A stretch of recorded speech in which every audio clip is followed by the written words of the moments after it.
Be strong.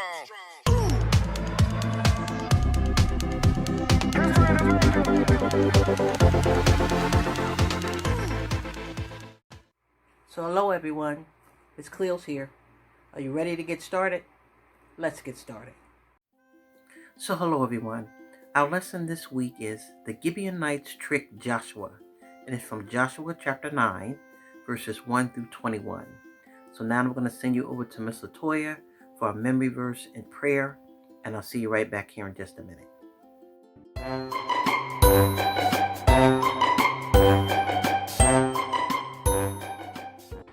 Welcome back. It's time for our memory verse. This week, we're in the book of Proverbs, chapter 19, verse 21. But first, I have two vocab words for you. Our first word is counsel. That means to get direction or instructions or advice. So, for example, maybe you want to bake a cake and you need some type of counsel, meaning some type of direction, some type of advice on how to make that cake. Next, our second word is plans. That means deciding to do something. So maybe two of your friends' birthday is on the same day, and you have to decide, which birthday party I plan to attend. So that's our words for this week. Let's get into our verse. There are many plans in a man's heart. Nevertheless, the Lord's counsel that will stand. That's the book of Proverbs, chapter 19, verse 21. Join me next week where we learn another verse and some words. Bye-bye. All right, it's time for us to pray to start our lesson. Bow your heads, close your eyes. All right. Dear Lord, thank you for another Sunday to hear your word. Thank you for Miss Cleo for teaching us the word this week. Thank you for our children for journeying this Sunday. May they share one thing they learned today. Thank you for your continued blessings, for your continued healings. Amen. Back to Miss Cleo for our lesson for today. So welcome back everyone. As I said, our lesson this week is the Gibeonites tricked Joshua. And it's from Joshua chapter 9, verses 1 through 21. Last week, our story was the Battle of Jericho. Can anybody tell me what was God's battle plan? God told them to walk around the walls of Jericho for 7 days. For the first 6 days, walk around one time and go back home. On the 7th day, walk around 7 times. When the priest blows the trumpet, shout as loud as you can, and the walls came tumbling down. Who was saved? Rahab and her family. Does anybody remember why? She hid the 2 spies, and she also asked them. She asked them if they would not kill her family. She believed in their God. So now we're going to talk about the Gibeonites. Now this is important. The Gibeonites are going to trick Joshua. And it's about, also for us, making decisions in haste. The word haste, that means in a hurry. It's about making decisions in a hurry and not going before God and asking Him if this is something that you really should be doing. Our theme, God gives wisdom to those who ask. If we need wisdom, all we got to do is ask Him. So let's read. I'm going to be reading it from The Bible Made Easy for Kids by Dave Strehler.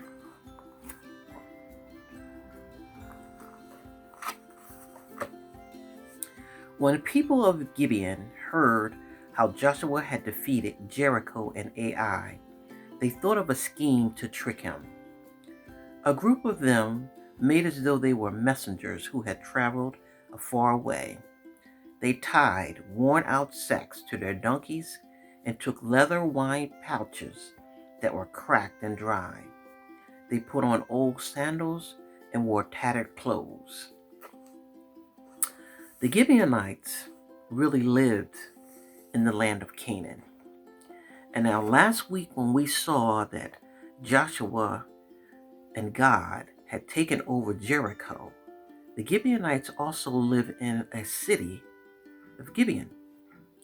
This is also a city that really Joshua was supposed to take over. These people are coming to him and they're going to trick him. They made their way to the Israelite camp at Gilgal and said to Joshua and the leaders, "We have come from a far-off country to make an agreement with you." But the Israelite leaders said, "How do we know that you don't live nearby in our land? If you do, we cannot sign any agreement." "We are your servants," they said. "Look, their bread was worn and we had packed it. Now it's dry and moldy. And look at the sandals and clothes. They are worn out from a long journey."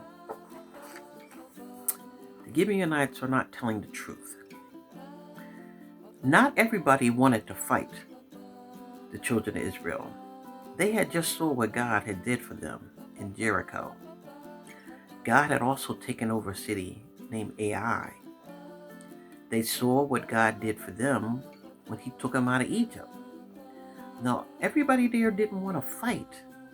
So now the Gibeonites are coming to Joshua acting like they came from a far land that's not in Canaan and that they want to be servants to them.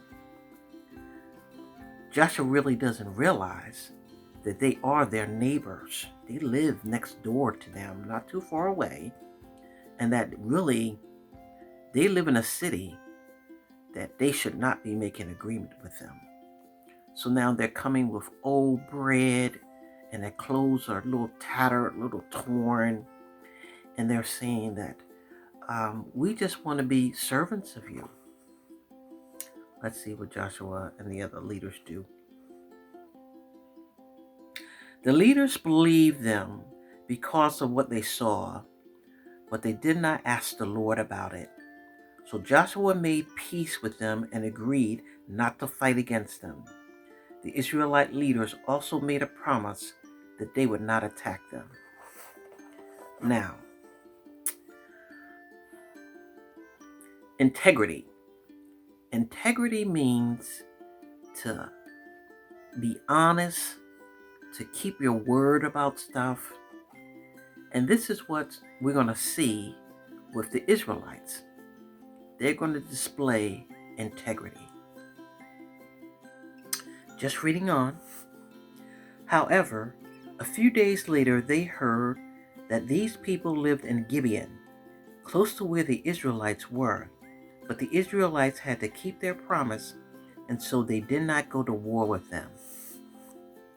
So it turned out 3 days later, Joshua and the rest of the leaders of the children of Israel realized that the Gibeonites really were their neighbors. But they had made this promise to them.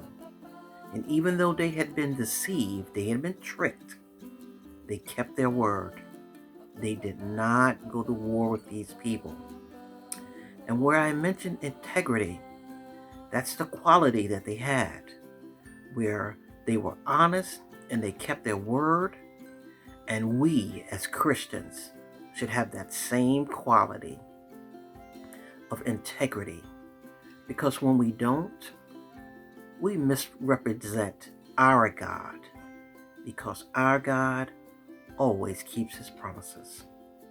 So what the children of Israel end up doing is that the Gibeonites, they became servants of theirs. They were woodcutters and water carriers. And Joshua kept his word, and he did not fight with them. So that's the end of our story. I'll see you again next week. Be strong.